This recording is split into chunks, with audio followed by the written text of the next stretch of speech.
afternoon everyone, welcome to Get Your Cook On with Scott and just Scott today. It's going to be a solo bake. I'm going to be cooking something nice and traditional, something I've never tried my hand at before. I've always been told how hard it is, but I found a recipe that seems pretty manageable for it. So today it is Aberdeen Butteries or Rowies or Rolls or whatever you want to call them. Right, so here's the ingredients for the dough. This recipe is made in two stages. There's the dough, which has the traditional proving times that you'd expect from a dough, and then there is the filling. Yes, butteries have fillings. In this case it's butter and lard, which is what makes butteries really healthy. You might notice some unusual camera angles today. As a lot of us are doing, we're experimenting with stuff at home, we're doing things we haven't normally done. And I found a tripod lying about in one of Kyle's drawers for his old GoPro. So my iPhone is currently taped, well it's not even taped, tied onto it with white kitchen string and hanging off the top of a door frame. So we'll give that a go. Right, so first thing we're doing here is popping all of our dry ingredients into a bowl. So we've got flour, this is strong white flour, bread flour. We've got soft light brown sugar. We've got sea salt flakes. If you don't have flakes, then any good quality salt will do. And then that was a packet of yeast. Just going to combine all of the dry ingredients into one there. And then I'm going to slowly add the liquid. This is warm water, it's about lukewarm I suppose you would call it. I don't have a temperature on this I'm afraid. It just goes in a little bit at a time until it all comes together as a dough. And again, as always, the reason the water is not cold is that heat is used to activate the yeast.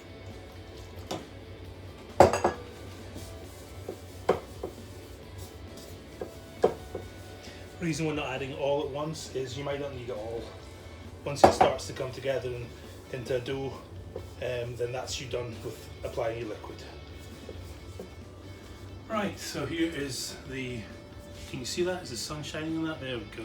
Just coming together as a dough now. I did need all the water as it turns out. Popping it into the stand mixer with the dough hook on there.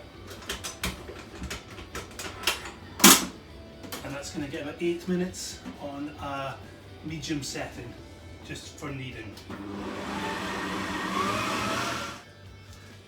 Okay, so that's 8 minutes that has been in the stand mixer for on so say a medium speed. Our mixer goes up to 10, that was on 3.5 for 8 minutes. And you can see it's one lovely elastic looking lump of dough.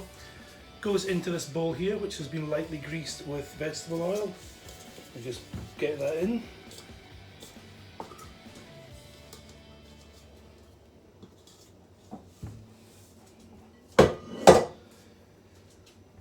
And that is now going to go off for its first proof, which will be an hour and a half. As usual, you're looking for that to double in size.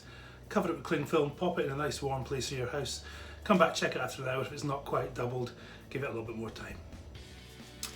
Okay, so while the dough is on its first proof, I'm going to make a start on the filling. I'm not sure filling is the right word for this, but it's the word I'm going with anyway. I'm also thinking this camera angle is really not doing me any favours. But it's more important that you can see what I'm doing, I suppose. So what we've got here is an entire block of butter, 250 grams of butter, and we're using 100 grams of lard together with that. The two of them just get popped into a bowl, combine them. It's important that at room temperature when you start this, and it's really important when you're actually applying it later on that it's really soft and up to room temperature, otherwise you're just going to tear your dough when you do it. So I'm going to make a start on that and we'll show you what it looks like when it's finished. Right, so here's my dough. It's had an hour and 10 minutes proving and it's been a really successful rise. It's doubled in size.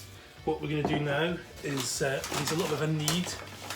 So just lightly flour your surface. Take off the cling film. Sometimes it helps if you oil the cling film as well. I didn't on this occasion, and as you can see it has stuck a wee bit.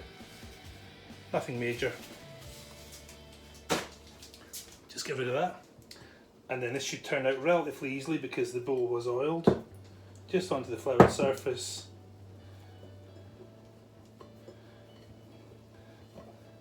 And it will just need a manual knead for about 1 to 2 minutes. If you haven't kneaded before, there's various techniques. The one I tend to prefer is push it away from you, fold it back, give it a quarter of a turn, and just keep repeating that.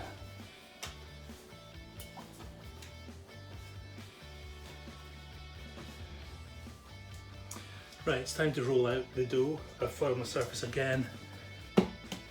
There's the dough, rolling pin, and we're looking to get this rolled out in a sort of rectangle shape, and we're going to want it to be about half an inch thick. Okay, so that's the dough rolled out.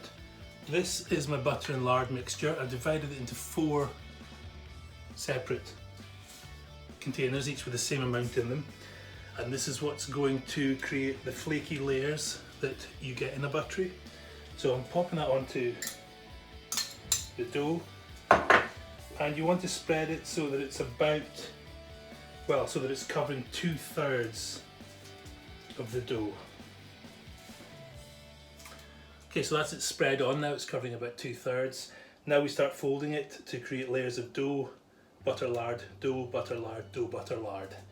So the bit you haven't put any of the mixture on, fold that over, and then the other end that has been, fold it back over again, and you can see how that gives you your layers there.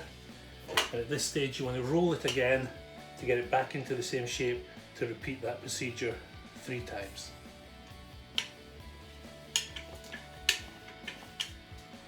So this is time for the second spread. You'll see I haven't quite managed to recreate the same shape again, but I don't think that's too important. I'm sure we'll find out later if it is or isn't. Again, you want it to cover the bottom 2/3, leave the top third completely clear.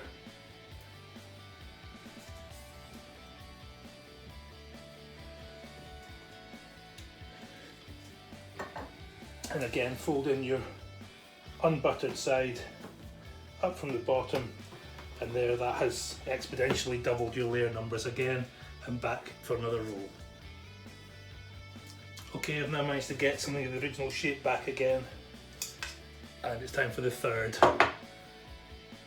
And now the fourth and final. As you can imagine, the layers are now quite thin, and that does make it trickier to roll each time without splitting the dough.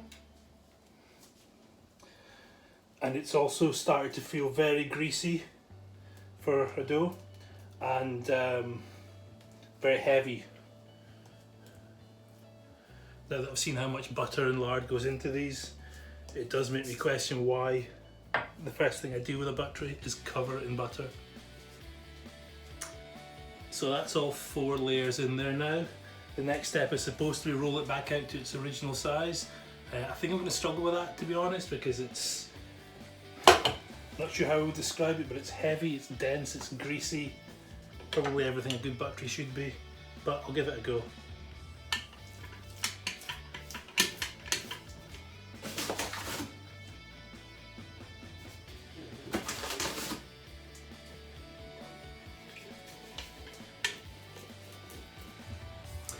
Right, that's me got as far as I'm prepared to go. I'd have to say that's the hardest dough I've ever had to work with. It really is quite unpleasant. So this makes 18 butteries. I didn't mention it earlier. Is because it doesn't make 18 butteries. This makes 16 butteries, and I'm just going to cut them into 16 equal pieces. Then each one needs to be formed into a dough, popped on a baking tray, and then that's left to prove for about 45 minutes before it goes in the oven.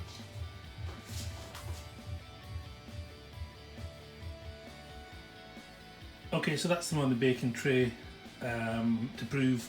I'll have one final attempt at the number. It makes 12 butteries. I suppose that makes sense, it's a baker's dozen. No, it's not, that's 13. I'm really having an off day with numbers today. Anyway, it makes 12, and that's just about to go back into a warm room or cupboard to have 45 minutes to prove. So leave enough room between them so that they can spread out a bit. You see they are different sizes. I haven't done a great job making them all the same size, but that's not a big deal. The small ones will be nice and crispy, and Teresa likes the crispy ones, and I like the fat and fluffy ones, so they'll be fine for me. That's our dinner cooking behind there. Teresa's got a pot of soup on. Okay, so that is the second proof done. They've had 45 minutes and they have roughly doubled in size. It's time to confess a mistake with the numbers again. So there should be 16. I've managed to cut it into 12. So they're either going to be the world's largest butteries or they're going to be doughy and horrible inside. We'll find out after the cook. Speaking of which, it's time to go into the oven. 15 to 18 minutes until they're sort of brown and crispy on the outsides. And the temperature is 200 degrees. For electric, that's fan or standard. And other temperatures will be about there somewhere.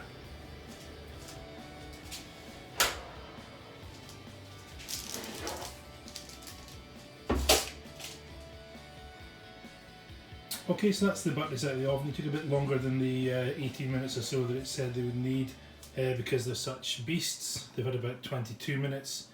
Some of them are really crispy on the edges. Some of them really look like butteries. I think that's a good example. There's a classic looking buttery there for you. The rest of them are interesting shapes, but I'm sure they'll all taste great. I'm going to let them cool now and I'll have one later on. And I'll try and tag a bit on the end of the video saying how they taste. Okay, so that's the butteries all cool. They've been covered in jam and butter, more butter, and I'll see if I can get a review for them.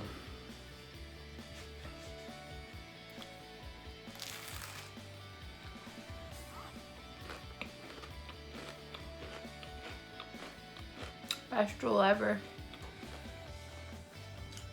Yeah!